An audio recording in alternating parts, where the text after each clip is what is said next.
आप competitive exam की तैयारी कर रहे हैं बट किसी न किसी वजह से आप हर बार स्टक हो जाते हैं या तो किसी एक लूप में फंस जाते हैं कि प्रिपरेशन करते करते सडनली आपका मोटिवेशन खत्म हो जाता है।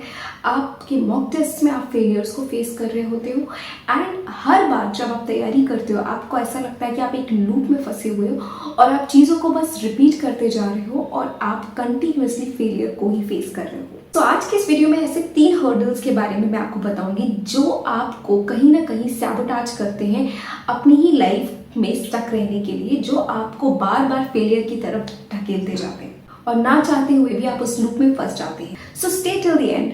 ये वीडियो आपकी पूरी प्रिपरेशन स्ट्रैटेजी को पूरी तरह से चेंज कर देगा और आप कोई भी एग्जाम जो मैनिफेस्ट करना चाहते हैं वो बहुत इजीली मैनिफेस्ट कर पाएंगे। सो बिना डिले किए हुए वीडियो को स्टार्ट करते हैं। नंबर 1 जो सबसे बड़ा रीजन होता है that is lack of consistency. Success doesn't come from irregular effort. वो आती है जब आप किसी चीज पे कंसिस्टेंटली डेली मेहनत कर रहे होते हो, आपको सक्सेस उससे मिलती है जब आप उस चीज के लिए हर रोज शो होते हो जो आप अपनी जिंदगी में पाना चाहते हो। इसका सबसे बड़ा रीजन होता है जब आपको ना मोटिवेशन फेड होता हुआ नजर आता है कि यार अब मोटिवेशन नहीं फील हो रहा कि मैं पढ़ूं क्यों, या फिर मन नहीं कर रहा किताब उठाने का। आपका मोटिवेशन कहीं ना कहीं खत्म हो रहा होता है जिसकी वजह से आपकी कंसिस्टेंसी ब्रेक हो जाती है, या फिर आप लाइफ के जो डिफरेंट ट्रांजैक्शंस होते हैं जैसे कि कोई सोशल मीडिया का एडिक्शन हो गया या कोई फैमिली इवेंट्स हो गए या फ्रेंड्स के साथ घूमना फिरना, लाइफ स्टार्ट्स हैपनिंग इस तरह से कि आपकी पढ़ाई जो है वो बैक सीट ले लेती है और ये सारी चीजें आपकी लाइफ की प्रायोरिटी बन जाती हैं। या फिर कंसिस्टेंसी लैक होती है अनरियलिस्टिक स्टडी प्लान्स की वजह से भी, कि आपने एकदम से स्टडी प्लान बना लिया कि यार मैं दिन में 8 से 10 घंटे पढ़ूंगा, पूरे दिन में आपने अपने टाइम को एकदम कैलकुलेटेड वे में डिवाइड कर दिया, टोटली अनरियलिस्टिक वे में। ये भी आपकी स्टडी को हैम्पर करता है। एक पॉइंट तक आप उसको फॉलो कर सकते हो, जैसे फॉर अ वीक और मे बी 2 वीक्स, और बहुत स्ट्रेच किया तो शायद 1 महीना, बट इसके बाद आपकी बॉडी गिव अप कर देती है, आपका मन ही नहीं कर रहा होता उन चीजों को करने के लिए। और इन सब की वजह से कहीं ना कहीं हर मिस्ड अपॉर्चुनिटी, हर मिस्ड स्टडी सेशन आपके कॉन्फिडेंस को ड्रॉप करता है, आपको आपकी पढ़ाई से दूर लेकर के जा रहा होता है। और इसका सबसे बड़ा ड्रॉबैक होता है कि एवरी सिंगल टाइम जब आप पढ़ने बैठते हो ना कि आपको एकदम से होश आता है कि अरे मेरे एग्जाम आने वाले, आई हैव टू स्टडी, आपकी प्रिपरेशन हर बार 0 से स्टार्ट होती है। आप जब भी अपनी पढ़ाई की शुरुआत करते हो तो एक सर्टेन स्टेज से 0 से लेकर के आप 10%, 20% तक पहुंचते हो, फिर life starts happening, distraction starts happening और आप वहीं पे चीज़ों को इनकंसिस्टेंट हो जाते हो। और फिर जब दोबारा से आपको होश आता है कि यार एग्जाम आने वाला है, मुझे पढ़ना चाहिए, तो आप पढ़ने जब बैठते हो ना तो आपको याद आता है कि यार मुझे प्रीवियस पढ़ा तो कुछ याद ही नहीं है। सो वहां से आपको फिर दोबारा 0 से स्टार्टिंग करनी पड़ती है और ये साइकिल आपकी बार बार रिपीट होती रहती है कि हर बार जब आप पढ़ने बैठते हो आपको शुरू से शुरू करना पड़ता है रादर दैन जहां पर आपने लास्ट टाइम छोड़ा था वहां से कंटिन्यू करने की बजाय। और ये लैक ऑफ कंसिस्टेंसी की वजह से होता है क्योंकि आप पुराने टॉपिक्स को माइंड में रिटेन ही नहीं कर पा रहे होते, जिसकी वजह से आपकी मेमोरी उन चीज़ों को लेकर के स्ट्रेंथन हुई नहीं होती है। तो जब भी आप पढ़ने बैठते हो आप हमेशा 0 से स्टार्ट करते हो और ये कहीं ना कहीं आपके कॉन्फिडेंस को धीरे धीरे डिप करता जाता है, आपके अंदर फियर ऑफ फेलियर को बढ़ाता है, बिकॉज आपको यही लगता है कि यार कुछ भी कर लो यार रिजल्ट तो अच्छा आता ही नहीं है। So this is the biggest reason of failures, that is lack of consistency. Second most important hurdle आता है poor time management. टाइम को जब आप अच्छे से मैनेज नहीं करते उसका सबसे बड़ा ड्रॉबैक ये होता है कि आप कहीं ना कहीं अपने खुद के जो प्रिपरेशन प्लान्स हैं उनको प्रॉपरली फॉलो नहीं कर रहे होते। आपके पास कोई डेली स्टडी रूटीन नहीं होता, आपकी कोई प्रायोरिटी लिस्ट नहीं होती कि आपको ये चीजें हर रोज फॉलो करनी है, जिसकी वजह से आप टाइम मैनेजमेंट कर ही नहीं पा रहे होते। या तो फिर आप सब कुछ एक साथ करने की कोशिश करते हो, आपको मन करता है कि यार मैं ना एक ऐसा स्टडी प्लान बना लूं जिसमें सारा का सारा सिलेबस एक ही बार में कवर हो रहा हो, मुझे एक ही दिन में इंग्लिश भी पढ़नी है, रीजनिंग भी करनी है, मैथ्स भी करनी है, सारे टॉपिक्स भी करने हैं, ये चीज़ें करनी है। आप इतना ज़्यादा सिलेबस को ओवरबर्डन कर देते हो कि वो कहीं ना कहीं आपके टाइम मैनेजमेंट को लेकर के प्रॉब्लम क्रिएट करता है, क्योंकि आप एक साथ सब कुछ नहीं कर सकते। आपको एक प्रायोरिटी लिस्ट बनानी पड़ेगी, एक रूटीन बनाना पड़ेगा ताकि आप हर टॉपिक को, हर सब्जेक्ट को एक डिस्टिंग्विश टाइम दे सकें जिसमें आप भी खुद बर्नआउट को फील ना करें।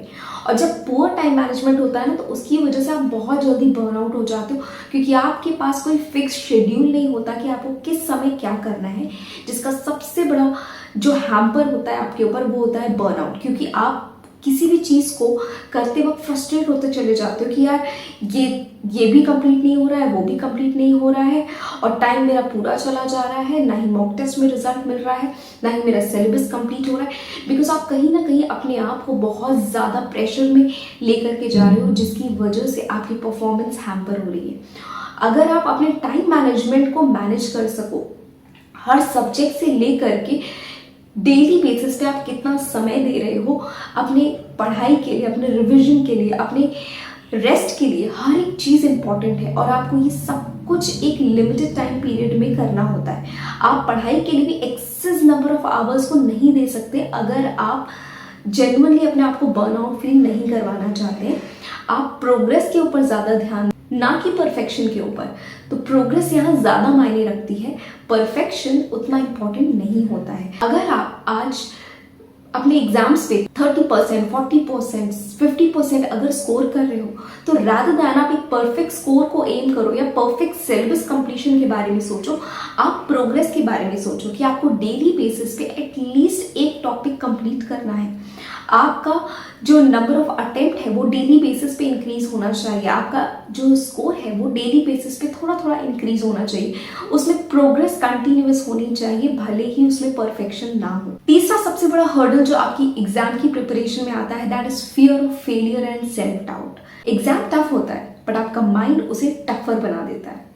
और ये फियर ऑफ फेलियर एक ऐसी चीज़ होती है ना कि जब भी आप किसी एग्जाम के लिए या फिर किसी भी इंपॉर्टेंट चीज़ के लिए अपनी लाइफ में प्रिपरेशन करने चलते हो, सबसे पहली चीज़ जो आप अपने साथ करते हो वो है अपने आप को दूसरों से कंपेयर करना कि यार I am not good enough, दूसरों का हो रहा है मेरा नहीं हो पाएगा। आपके मॉक टेस्ट का रिजल्ट अच्छा नहीं आया, आप तुरंत अपने आप को क्रिटिसाइज करने लगते हो, ये तो मेरे बस की बात ही नहीं है, मेरे से तो हो ही नहीं रहा है। सो दिस इज समवेयर जो आप अपने ही आप को क्रिटिसाइज करते हो, अपने ही ऊपर सारे के सारे सेल्फ डाउट्स रखते हो, ये आपकी परफॉर्मेंस को हैम्पर करता है, आपकी लर्निंग को हैम्पर करता है। आपके जो पास्ट फेलियर्स होते हैं या फिर नेगेटिव फीडबैक आपको मिल रहा होता है आपकी परफॉर्मेंस के लिए, वो आपके ऊपर एक अननोन प्रेशर को क्रिएट करता है। प्रेशर आपकी फैमिली का, आपके फ्रेंड्स का, आपकी सोसाइटी का कि यार everybody is getting settled, you are not earning, आप किसी स्टेबल पोजीशन पे नहीं हो। ये प्रेशर आपके दिमाग पे पड़ना शुरू हो जाता है, जो आपके अंदर सेल्फ डाउट को क्रिएट करता है। आपके अंदर कॉन्स्टेंटली उस फियर को बढ़ाता रहता है कि यार कहीं मैं फेल ना हो जाऊं, मेरे से नहीं हुआ तो। So these kind of things ना आपके अंदर के पोटेंशियल को खत्म कर देती है और आपके अंदर सिर्फ डर को बैठा देती है, जो आपका पढ़ाई पर से ध्यान बहुत ज़्यादा डिस्ट्रैक्ट करता है। और कहीं ना कहीं आप जो चीज़ें पढ़ रहे होते हो, आप इस डर की वजह से उन्हें रिटेन नहीं कर पाते हो और आपका माइंड पूरे टाइम एक क्योस में रहता है कि यार मुझसे नहीं हो रहा है। और जितना आप सोचते हो मुझसे नहीं हो रहा है, वो एक्चुअली रियलिटी में बदलने लगता है और वो आपसे नहीं हो रहा होता है। सो अगर आप अपनी लाइफ में किसी भी एग्जाम को क्वालिफाई करने चाहते हैं, तो इन 3 हर्डल्स को अपनी लाइफ से पूरी तरह से निकाल दीजिए कि आपको अगर कोई भी एग्जाम क्वालिफाई करना है या लाइफ के किसी भी एग्जाम में आप पार्टिसिपेट करना चाहते हैं, आपके अंदर किसी भी तरह की लैक ऑफ कंसिस्टेंसी नहीं होना चाहिए। If you want to qualify something, आपके एफर्ट्स में कंसिस्टेंसी होना बहुत जरूरी है। प्लस आपको हर चीज के लिए टाइम मैनेजमेंट की स्किल आनी चाहिए कि आपको कैसे अपने टाइम को मैनेज करना है कि आप हर एक चीज को एक लिमिटेड टाइम पीरियड में कर सको, वो भी बिना बर्नआउट हुए। Third and not the least, अपने अंदर से fear of failure and self doubt को पूरी तरह से निकाल दीजिए। जब इन 3 हर्डल्स से आप बाहर निकलते हैं ना, तो कोई भी एग्जाम को क्वालिफाई कर पाना बिल्कुल भी टफ नहीं होता और धीरे धीरे आपको वो प्रोग्रेस, वो रिजल्ट जो आप डिजायर करते हैं, वो बहुत ईजिली अचीव होता हुआ दिखाई देता है। So I hope this video was helpful to you और आप इन तीनों टिप्स को फॉलो करेंगे, आप अपनी लाइफ में कंसिस्टेंसी को लाएंगे, टाइम मैनेजमेंट करेंगे, सेल्फ डाउट को खत्म करेंगे और आप जो भी चाहते हैं जिंदगी में वो आपको मिलेगा। So I hope this video was helpful to you और ऐसे ही और वीडियोस देखने के लिए आप मेरे चैनल को सब्सक्राइब कर सकते हैं। और अगर ये वीडियो आपको अच्छा लगा हो तो आप अपने व्यूज को कमेंट बॉक्स में शेयर करना बिल्कुल मत भूलिएगा। Thank you so much for watching.